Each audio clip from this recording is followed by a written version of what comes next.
Hey, what is good, you guys? I'm Jaideep and welcome back to my channel. So in continuation with our series on data types, the next video is about dictionaries, and alongside lists, dictionaries are the most widely used data type. So there's hardly any code, Python code, which you will see that does not contain a dictionary. So what are dictionaries? Dictionaries are used to store value hashable data types. There's a separate video for that. I'll leave a link to that in the description. I suggest that before you watch this video, do have a look at that as well to understand the underlying implementation. And values can be anything. They can be duplicated. They can be unique. Anything with it, as a value, you can store another dictionary. So nesting is also fine. That is the basics about what a dictionary is. The point to remember is that it is the most commonly used data type, and hence it is a good idea to have a grasp on dictionaries. With that being said, let's get started. So let us start with the creation of dictionaries. Now the creation of dictionaries can be done in a few different ways. The simplest way is using the curly braces. The other methods involve the usage of the dictionary constructor. In one of the previous videos, that creation of dictionaries or creation of any data type for that matter can be done in a few different ways, but each of it comes with a time overhead.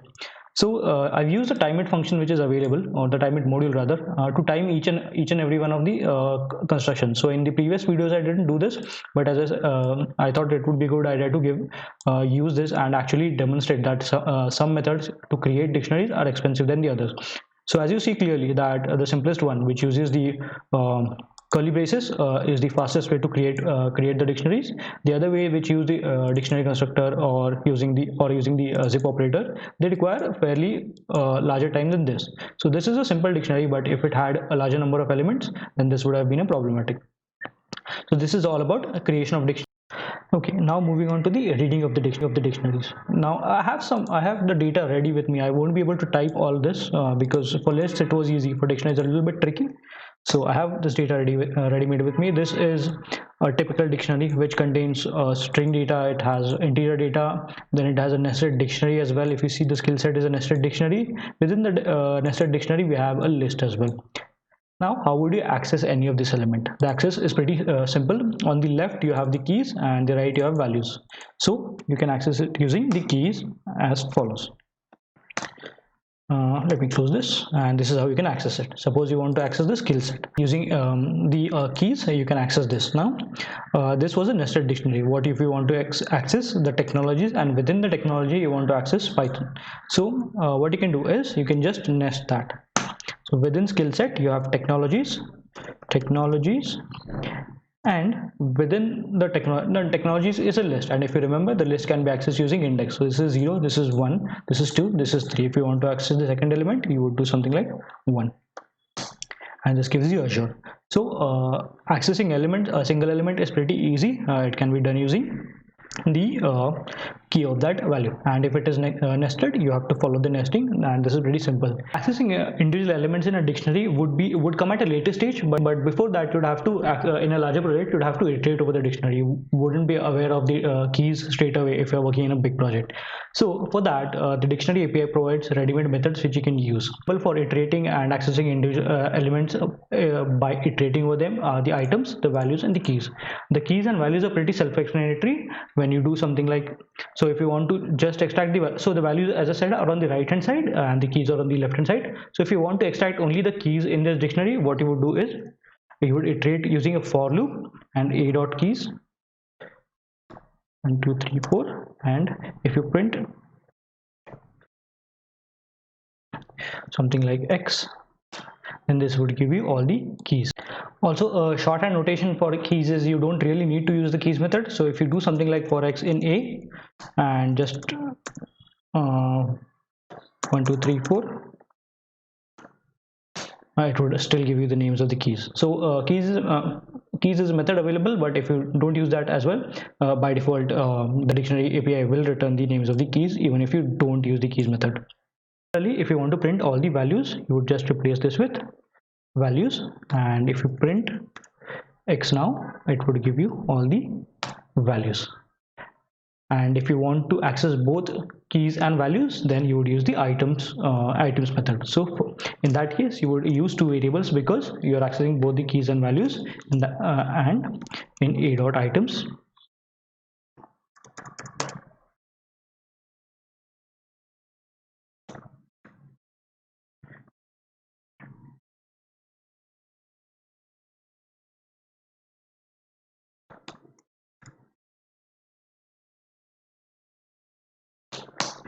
and if you see the name, the key value would be accessed.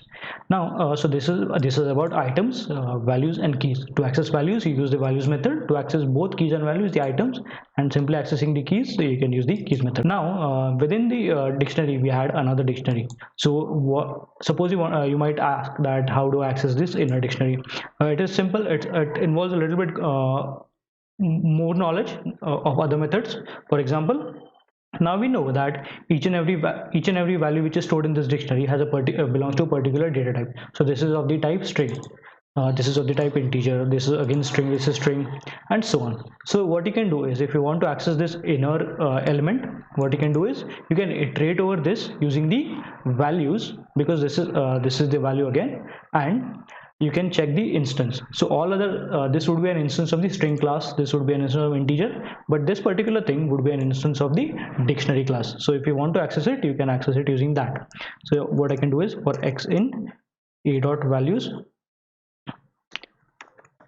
if so as I said, is instance is not something which we discussed, but you can use that. X comma is of the type dictionary, then 2 3 4 for x in not x but just x of z in x dot values, or let's print both of them, z comma k in x dot items, print z and print k. So this is how would you access this is how you would access inner data as well. So this is the key. Primary skill is backend development, technology is this. Again, you could go deeper into this how do you say hierarchy, and you can access it as however you require. Moving on, the next in line is updating a dictionary. Updating is simply, if you want to update any of the values here with associated with the keys, you can do that. And you can also add another key. So first we will see how to add another key. So what can I add to my attributes? Okay, so this pretty much looks like my CV. So I would add, say, something more fun. Sports. I don't really play sports that much. I like football, but I don't play it much.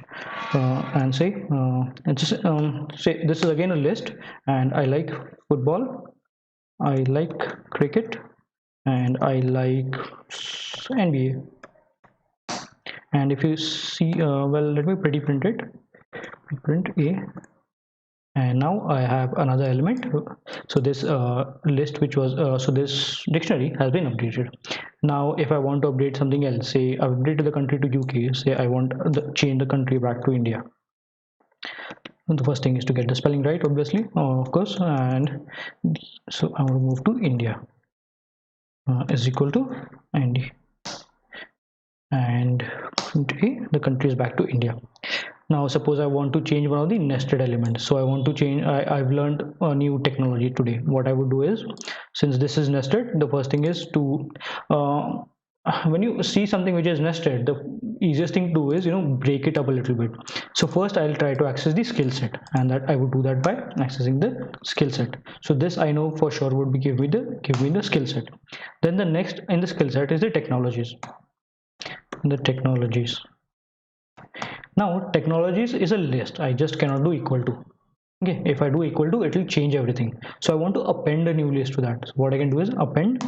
And what did I learn today? So I learned something today. I don't know what it was. Something called as ICAP.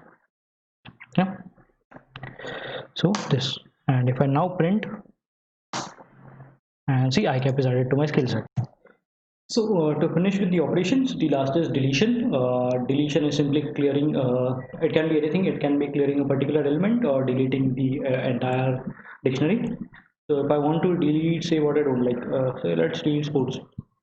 So tell off, and you have to give the dictionary name, and you have to give the key. So the key is sports. Is it correct? Yeah, that's great. And if I now try and print A, and sports is gone.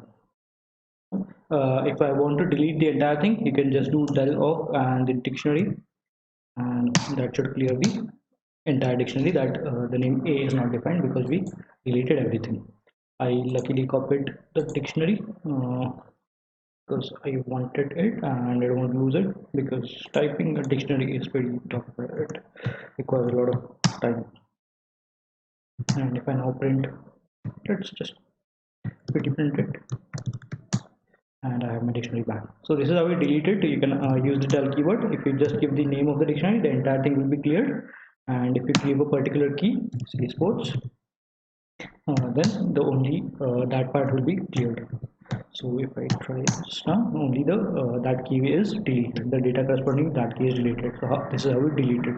There's also a dot clear, and if you now try, so if you now try A, then this is a blank dictionary to clear the content, but the dictionary still exists. So we saw three ways to delete it. You can either delete it using a key, or you can clear, and to delete the entire dictionary, you can use the del command. And if you just want to clear the dictionary, you can use the a.clear method, which is available. Now the difference between del and clear is that if you do a del of A, this would be deleted from the memory itself. But if you do a.clear, then only the dictionary will exist, but in the memory, but the data will be cleared. I am on Python tutor, and this is a very handy tool. I have a video on this as well, which helps you visualize data. If you have not seen that, I suggest you watch that video as well. It is pretty helpful. I'll leave a link to that in the description as well. And if I just run this code, and if you see here, then the dictionary A is created. This tool visualizes the dictionary very well. It shows what all it contains, and in a pretty nice way. And if I do a delete, then if you see, the frame has become blank, that there's nothing. This dictionary has absolutely been erased from the memory as well. Now if I recreate this, so the dictionary is now created, and if I do a clear, you see the global frame still exists. So this is the difference between delete and clear. So clear will still have the dictionary in the memory. The reference would still remain, but the content will be cleared. But delete would just delete the reference as well. So sticking with the deletion part, there are two more methods which are available. The first is the pop, and the second is the pop item. Now, similar to delete of the dictionary name and whatever the key is, you can use the pop method as well. Now, if I delete something like, say, sports,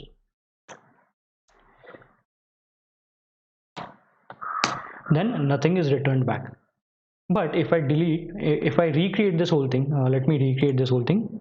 Like A is equal to, and if I now try to a.pop and sports, if you see, it has returned back what was deleted. So you can perform any operations. So pop is pretty useful if you want to work on the data which was deleted. So the difference between delete and pop is that it will give back the data which was pop will give back the data which was deleted, but delete will simply erase everything. It won't give anything back.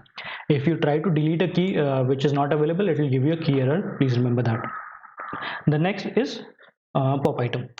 Now, before Python 3.7,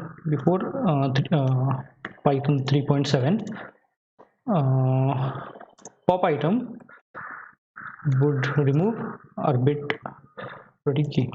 So before Python 3.7, what pop item would do is remove any key and return that data. So now moving on to pop item. Before Python 3.7, pop item would just remove any arbitrary key. But now, what if you do a.pop item? Well, let me just recreate this, and pp.pprint. And if I now do a.pop item, it will just remove the last element which was added. If I do a.pop item again, then it should remove the skill set. If I remove a.pop item again, then it should remove the occupation. So this is how a.pop item works. But if you're someone who is using versions below 3.7, remember that pop item just removes any random key, and you won't have any control over that. So going over some general purpose methods, you can have check the length of dictionary using length. Then if you want to check if a key exists within the dictionary, what you can do is sports in A, and then this will give you true. If you do a sport in A, this will give you false, because sports is the key. If you want to check technologies, if you want to check some inner keys, what you can do is technologies in A of skill set, because that is where it exists. So this is also true. So this is how these are some general purpose methods which are available, which are pretty handy. So if you do something like, if you try to access a key which doesn't exist, then this will give you a key error. So you can use the end method to check if the key exists already. So these are like some general methods which you find useful. A common operation which you would do in any Python project is converting a dictionary to a list, or vice versa. Converting is pretty easy. As I said, there are methods which are available. If you just So converting dictionaries to list and vice versa is pretty easy. You have to use the same items, keys, values method. So suppose I want a list of, if I want to want a list of all the keys which exist, then what you can do is list underscore of underscore keys is equal to a dot keys. And if I now print list of underscore keys, this would give me a dict. This is still not it. And if I do a proper list, this would give me a list of all the keys. Similarly, if I do a list of values, this would give me a list, not exactly it, but if I do a list, well, it should have been values, but I'm not going to change it now. This would give me all the, this would return it as a list. So this is one thing which you can convert. The reverse is also true. You can convert it using, you can convert a list into a dictionary. So suppose you have a list underscore of, what do you say, names is equal to, say, Man United, and say Chelsea. List of, just let me rename this, club names, say Arsenal, and I'm going to do Liverpool. Wait, Liverpool, and list underscore of players, and say I have Tehia, I have, who's it, I don't know, Werner, come on. Then I have, oh, there's a new player called Party. It's a nice name actually, Party. And I have Salah. Now the list underscore of underscore club underscore names. Well, that is a pretty long name for a tutorial, but it is what it is. And list underscore of underscore players. So these are the two lists. Now I want to convert this into a dictionary where the club name is mapped to the player name. So this list can be converted using the zip and the dictionary operator, the dictionary constructor. So how would I do it is dict underscore of underscore players is equal to dict, then zip, and this takes in the two lists as input. So list underscore of underscore club underscore names, comma list underscore of underscore players of underscore players. And if I do it underscore of underscore players, this would be a list. So if I just pretty print it, p dot print, I should have given it a smaller name, but it's okay. Right. So this is the name. This is how you would convert two separate lists into a dictionary. So we're going to finish this off with dictionary comprehensions. We studied list comprehensions where you could use a single line of code to populate lists. Similarly, you can do it with the dictionaries as well. So I have a ready-made example here with me. So I have a list of tuples which contains country codes and the corresponding country. So these are dialing codes. So India has a +91, US has a +1, and if I want to convert this into a dictionary, how you can do that? So it is pretty easy. I'll just copy everything, and then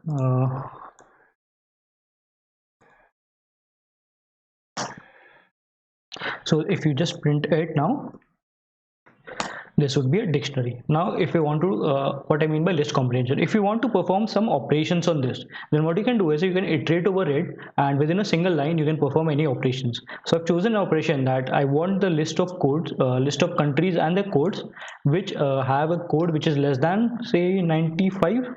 Then what you can do is this. I'll explain this code in one bit. So here is how a list comprehension how a dictionary comprehension would work. So we are iterating over this. We have studied the items method. The items returns the key and the value. So code is the key and the country name is the value here. So we are iterating over this, and if the code, now here the code is a string, if the code is less than 95, then please give me the list. So this is a list comprehension. Without the list comprehension, this would have been a few lines of code, at least 3 to 4, but this you can do in a single line. So to simply explain this, what we're doing is we're looping over this items, and then if in that item the code is less than 95, then please prepare a separate list. And also you can see there's another operation, that is I'm converting the country name to upper, and then it's giving me the final list. So if I now print under 95 underscore dict, then it gives me a nice list of countries whose country code is under 95. So this is how dictionary comprehensions work. They're pretty convenient as well. Otherwise you would have to you would have had to write like 4-5 lines of codes, but within a single code you see you've done 3 operations. That is, you've done a for loop, then you've put an if condition, and also you've done an upper on the country code. So this is pretty handy as well, and also this kind of serves as a use case of where you would use dictionaries.